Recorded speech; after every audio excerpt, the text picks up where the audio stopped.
In the Hearn collection, A Visual Symphony, we move beyond sound to explore the ways rhythm and melody live not only in instruments or lyrics, but in form, shadow, and image. This is an exhibition where visual artists translate music into movement, emotion, and memory across mediums and across generations. Photography in this context becomes more than documentation, it becomes witness, a way to hold sound still, to let a single frame speak volumes about a moment, a musician, a movement. Few artists understand this better than Adger Cowans. A pioneering photographer and visual poet, Cowans has spent a lifetime capturing both the public spectacle and private spirit of American culture. Originally drawn to music, he began playing the trumpet at just 9 years old and went on to pursue a deeper calling, photography. He became one of the first African American graduates in photography from Ohio University, where he studied under Clarence H. White and found inspiration in the work of Ansel Adams, Paul Strand, and Gordon Parks. He went on to work with Parks at Life magazine, shaping not just his technical mastery, but his sense of photography as a tool for cultural truth. Cowans broke ground as the first African American still photographer in Hollywood, documenting several major productions. But no matter the setting, film set, jazz club, or city street, his camera was always attuned to something deeper, the unspoken atmosphere of a moment. In A Visual Symphony, we see this in two iconic images: Jackie McLean, shot in 1988, and Mick Jagger, photographed in 1969. In the McLean portrait, Cowans captures more than just a musician and his instrument. He places us in the room with him, almost between the breaths, delivering sound through the saxophone. Though he's clearly in a crowd, the image feels almost like a jazz solo itself, layered, intimate, and resolute. In contrast, the 1969 shot of Mick Jagger produces an even quieter moment. Cowans isn't chasing spectacle, he's revealing something underneath, allowing us to glimpse the humanity beneath the fame. Whether photographing musicians or actors, Adger brings the eye of a composer. Light becomes his tempo, composition his melody. His photographs don't just show us who someone is, they show us how they feel. As so many artists in this exhibition, Adger's work reminds us that creativity doesn't live in just one medium. It moves fluidly from sound to image, from memory to print. His camera becomes both a mirror and a metronome, capturing rhythm and revealing the soul. Great. Adger, good afternoon. Thank you so Yeah. much for making the time to be in conversation about your work that's specifically in the Visual Symphony exhibition, but also your wider practice. It's a pleasure to get to spend some time with you today. Great. Thank you. Okay, so just quickly before we get started, am I correct in saying that you are in Connecticut at the moment? Yes, I live in Bridgeport, Connecticut. Okay, wonderful. So I'm not too far away. We're in the same time zone, same state. And I'm glad that I'll be able to maybe revisit some of the work that I'm familiar with and hopefully give perspective for people that are getting to meet your work for the first time about your practice. So Okay. my first question for you is, for someone that's encountering your work for the first time, could you speak to how your journey towards becoming a professional artist unfolded? Well, first of all, when I was coming up, I photography wasn't art. First of all, I grew up in the Second World War, so my journey to being an artist was not that. I fell into it, so to speak. So the idea of being an artist to me was something way removed from what I thought an artist was. And photography was just something I loved to do. And I think that I was groomed for that because my mother had books of photographs that she collected from the time she was a teenager. And I used to look through those books on days when, it was raining outside or didn't have anything to do. But years later, I realized looking at those pictures gave me some idea of what had happened in the past. And I lived through those pictures. So it was important that later on I began to understand that photographs were important because they recorded something that happened and you could have a feeling about it in the present. And but I went to Ohio University, and when I told my mother and father I wanted to go there, my father said, "That's ridiculous. Photography is a hobby. It's not, what do you mean? Everybody takes pictures. You take a picture, Kodak sends you a camera, and you take the picture and you send it back. They send you a fresh roll of film. So photography at that time wasn't on the wide scope of being an art. In fact, most people consider photographers to be photojournalists. You had to write under your pictures, which is something that I didn't like that idea. Anyway, I went to OU and I studied with Clarence H. White. And I did most students do the first year. I partied. Second year, I partied.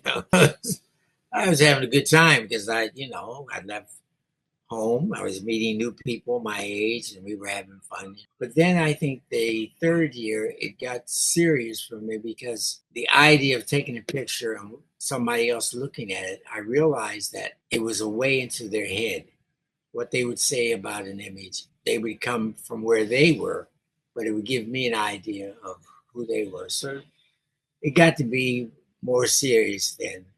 But still, I wasn't convinced until I met Gordon Parks and I realized that, we used to go to New York on the weekends from school to hear jazz. When Thelonious Monk was at the Five Spot or Miles was at Carnegie Hall, we would, we'd switch off driving, four or five of us would drive, and our teacher, David Hostetter, was a jazz drummer. So he always encouraged us to go to New York and see jazz. So one of those weekends, I had written Gordon.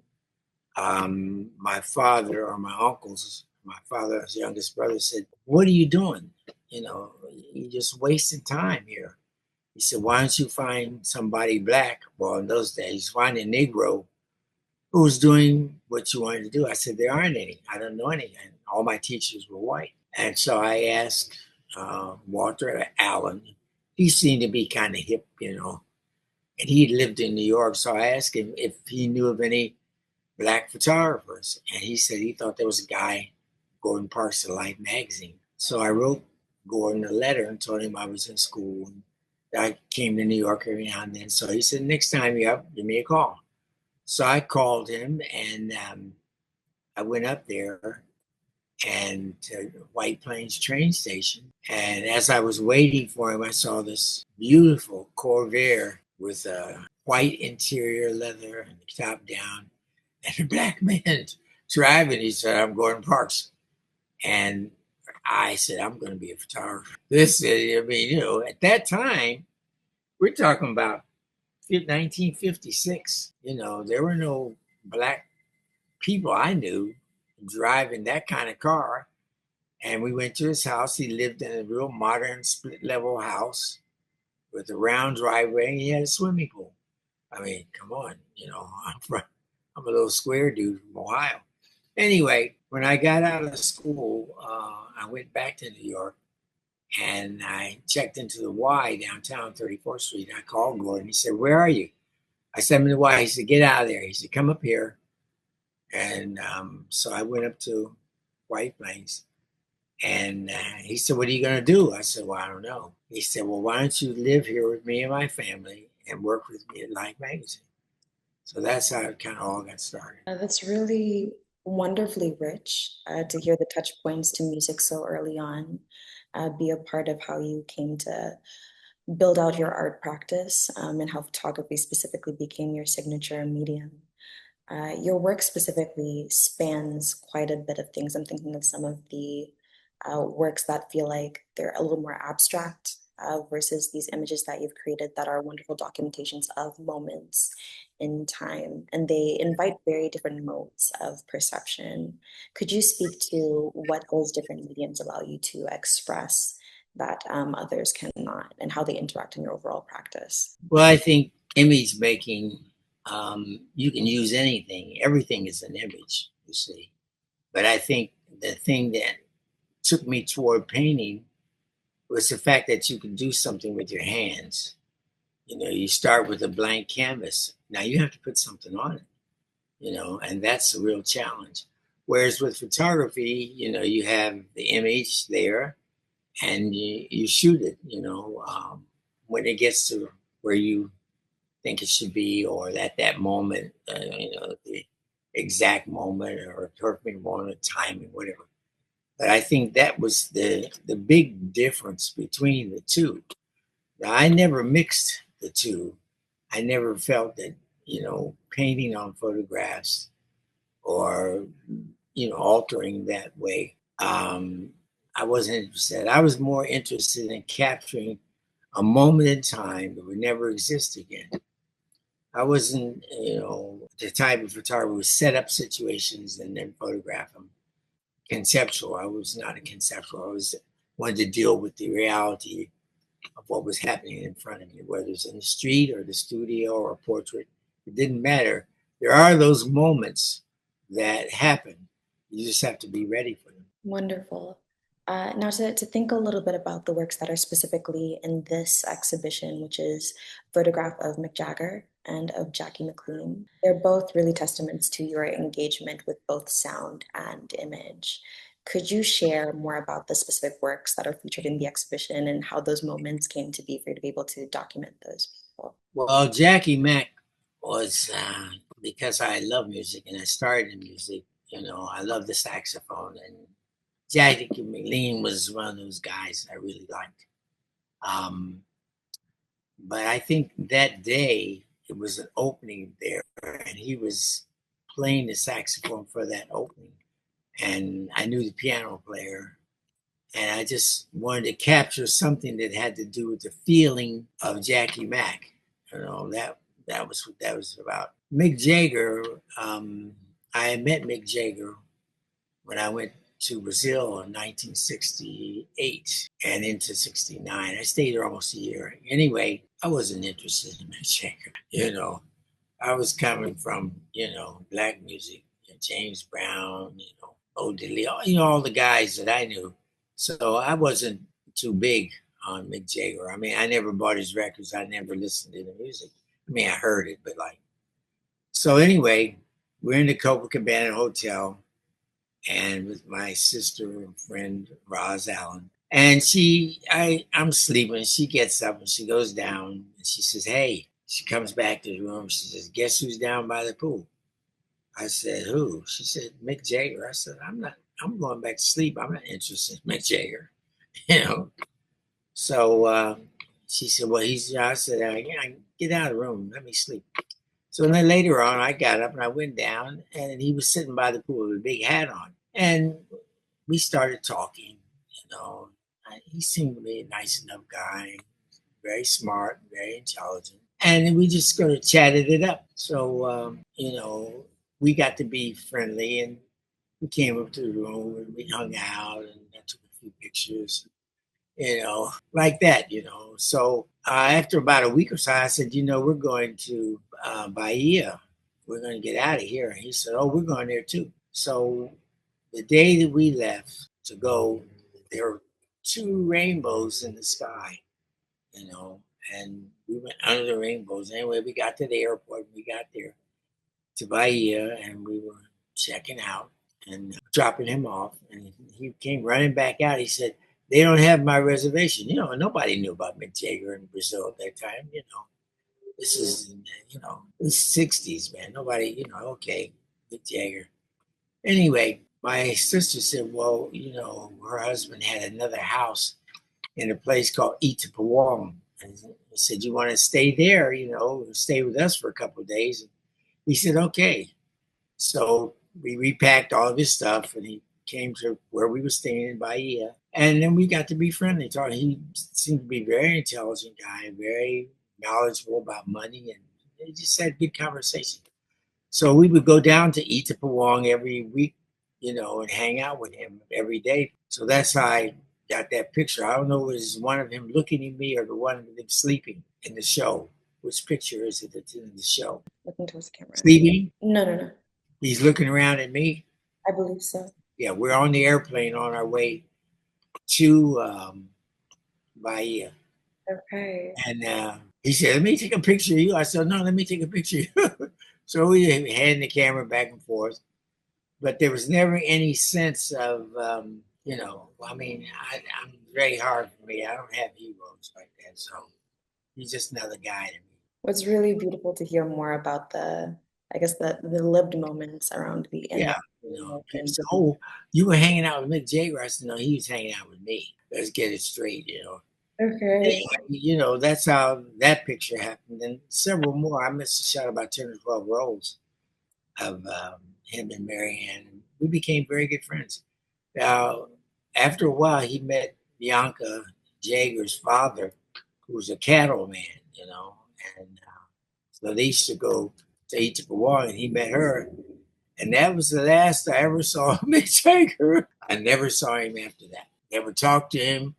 I don't know if he ever saw the photographs. I know that they used one when they did a thing years later in Bahia. They used one of the photographs when he was there singing, but everyone said, "You talked to us?" No, but that's that story. Okay. Really wonderful. You mentioned maybe a question ago or before that you have a deep love for the saxophone, and I believe it's more than just that. So, uh, music played a powerful role early in your life, and you were offered a scholarship at one point for a trumpet before you turned to photography. Mhm. How do you feel your early musical training shaped your eye as a visual artist? Well, I think music, I'll say what Ted Jones used to say, jazz is my religion, and I practiced every day. I got up, I listened to, even now I listen to music all the time. When we were on the call, I had to cut my music off. But I think that music has rhythm, it has meter, it has timing, it has PMOSO, soft, forte, loud. All those things relate to structure of any art, whether it's painting or photography. You're dealing with a mathematical concept, whether it's painting, photography, dancing, music, whatever, poetry. It's all the same. You're making an image, and hopefully, if you get it right, that image is memorable. Being an artist, first of all, is not a job, and it's not something that you can go to school to become. Being an artist is a calling of the spirit, deep within. Just like if you're going to be a preacher or doctor, lawyer, Indian chief, it's a calling. It's not a job, and it's not something that you can learn in school. The only thing you can learn in school is how to mix colors or how to do something, the technical part. But the artistic part has to do with your spirit. And if you connect with that thing that's in you that's spiritual, which is driving you in the first place, we don't do anything. The creator makes everything happen. And if you are lucky enough that spirit can, talk to you and you can hear it, then you're on your way to capturing and making images that move other people, that move you, and you're honest about that, then it'll move other people. Not only at that time, but on and on into the future. Absolutely. To piggyback off of that idea of kind of a range in music and visual art of like tightly structured or spontaneity and the parallels that are there, kind of where do you see your practice kind of landing on that spectrum? Oh, I don't know. I don't think about that. Somebody asked me, "What is it about your legacy?" I don't think about that. That's not my job. My job is to do the work. Whatever it is in the future, if it's worthwhile, it'll be there. If it's not, it won't. That's not my job. My job is to be honest and capture the reality of what it is that's coming through me. But Mhm. in order to do that, I think most any artist has to remain clear, clean, and open to spirit and also to your own thing. What you eat, how you think, how you move through the world is important. And I don't think spirit is going to talk to you if you're jammed up with, bad thoughts, bad food, et cetera, et cetera, et cetera. spirit, just like nature, is innocent, and it's going to go, I think, or I feel, to something that's welcoming. If your body is welcoming and you're not full of crap and eating junk and stuff, then you're going to feel certain vibrations and certain. I think that's the difference between. Um, Everybody has the ability to be creative. Everybody has the ability to be an artist, but I think that the ones that become artists, are because they feel it more deeply than others. You see, but you can be an artist at anything. It depends on how deeply you do it, how much you believe in being and doing it. Really beautiful. I think you've maybe really touched on the question I was going to ask next, so I'll skip to asking about the people that you are in conversation with, both musically and artistically. You made mention that you'd studied with Clarence White. I believe you cited Ansel Adams and Gene Smith as Mhm. influences. And I'm curious if there are any other historical or contemporary artists, visual or musical. All the bad cats. I think that I mean later on I found out about Gordon Parks and all those types of guys, but I think that Edward Weston, I think, was the first person that I saw that made a photograph that moved me to the point of like, Jesus, I'd like to do that. I mean, his photographs to me were three dimensional, you know, and the feeling tone in the photographs was there. There was a feeling that I didn't feel in a lot of other people's photographs. So I was interested in how did he get that? How did he make that feeling happen? And that's when I began to understand that being an artist is, it's about the feeling. I think that Paul Clay said, art does not reproduce, re, art does not reproduce the visible, but makes visible. And that spoke to me.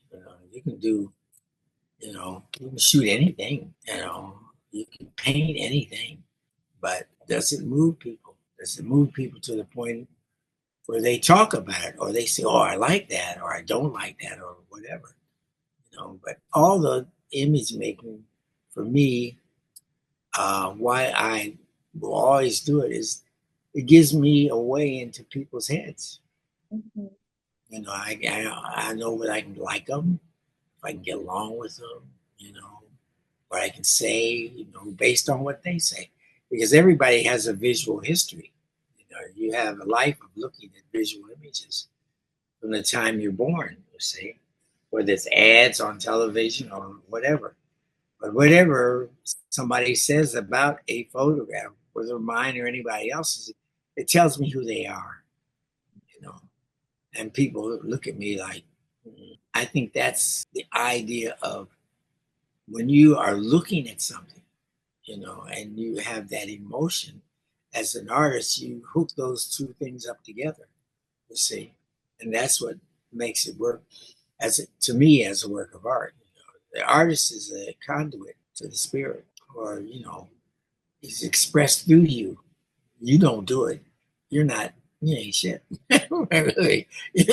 Who are you? You ain't nothing. You know. You're just a human being and fallible and argue and fight and live and love and die. And everybody has that as a human being. You see, we all experience that. But how you interpret ups and downs of life is what makes you into the human being that you become. It's really wonderful hearing that reflection as far as how the practice that you've had, which spans decades at this point, continues to be invigorated, and the things that continue to be exciting for you in the studio. You touched on your time in Ohio and New York. You're currently based in Connecticut. And Mm-hmm. I'm curious, with the ranging places that you've lived, how the geographic and cultural landscapes that you've interacted with have shaped your artistic vision, if at all. Well, I don't think it shaped my vision. My vision has been the same whether I'm in New York or here. Um, the only difference is there's a lot of shit going on in New York. There's a lot of action. There's stuff happening. People from all over the world, the art scene, music, the night scene, there's a lot going on. Whereas up here in Connecticut, there's not that kind of life up here. It's a little quieter, you know. But I think that I do a little more reflecting up here. But I travel all over the world. I just got back from Italy. So wherever I am, the impetus to create something is always there. It's in me all the time. I don't have to be in a special place. Anywhere that I am, I'm always creating no matter where I am.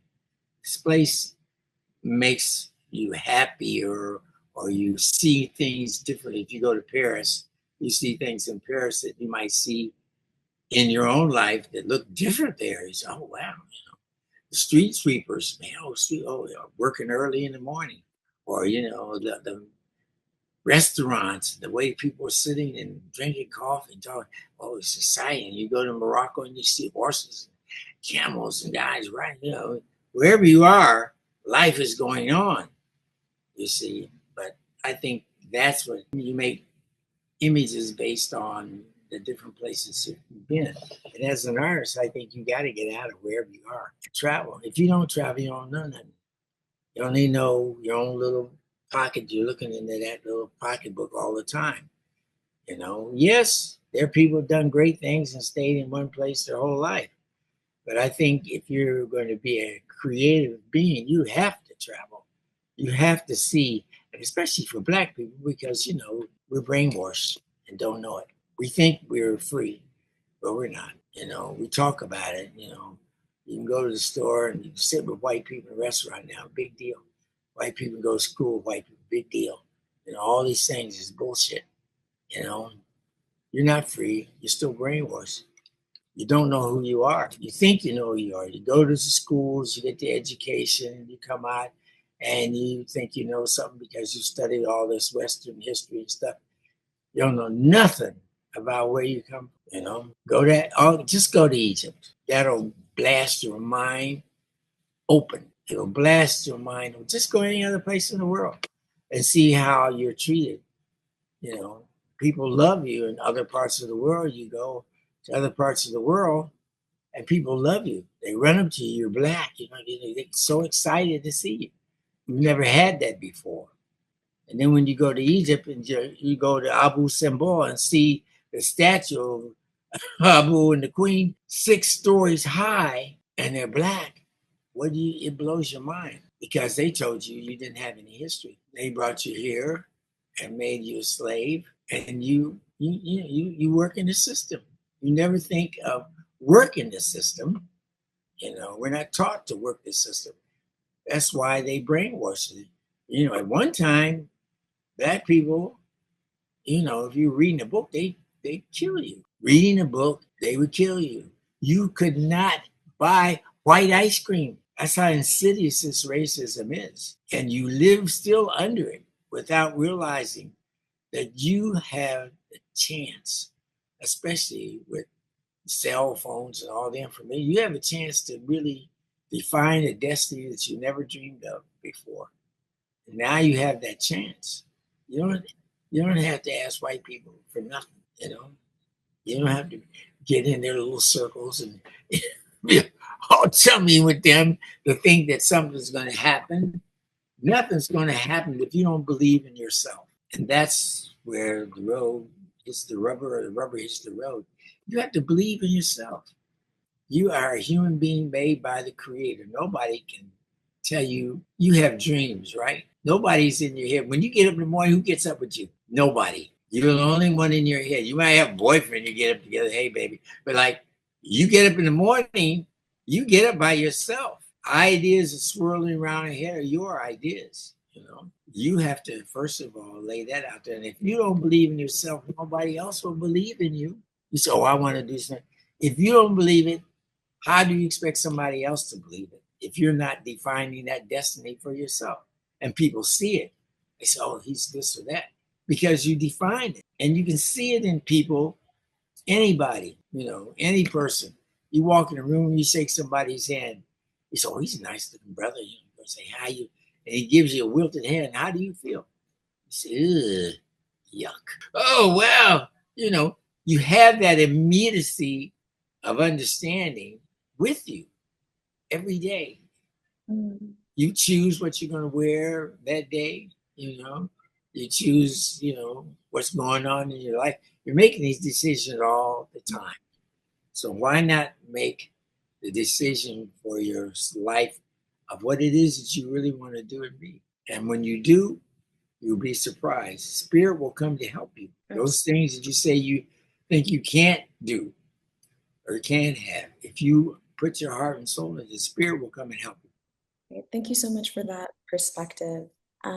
Speaking of perspective, I'm really curious about how you understand your role, specifically as a storyteller and documentarian, in relation to the broader struggle for justice and representation. I don't know about all that. That's too much. I'm a black man. I was born, raised in America, in a really beautiful black family. I can't take anything on for anybody else. I can only represent me in the best way, that I can. Hopefully, if somebody hears my story, they will be inspired. If somebody looks at my painting or my photo, they'll be inspired.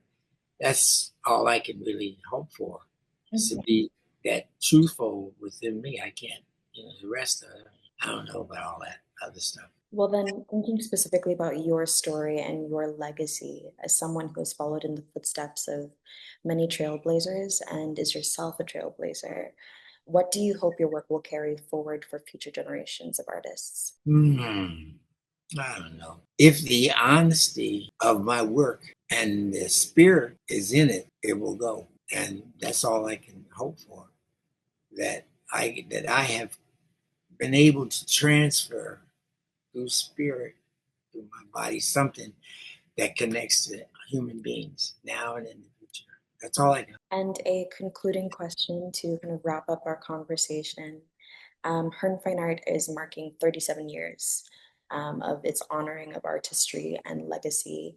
For someone encountering your work again, maybe for the first time, what is one message that you hope that they walk away with? One message that they, based on their life experience, have some kind of emotional connection with the work. Hopefully, that they can look at it and say, "Oh, I like that. I've experienced something like that," or "I like that just because it's beautiful," or "I like that because it's something I've never seen before and I like it." I just hope that spirit is enough of the truth in the work that it connects with people. Adger, thank you so much for your time, You're for your welcome. insight, for your candor. Hoping that the summer is good to you.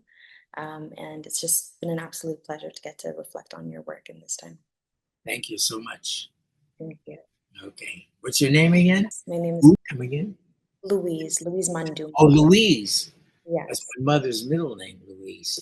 Okay. It's my All right, Louise.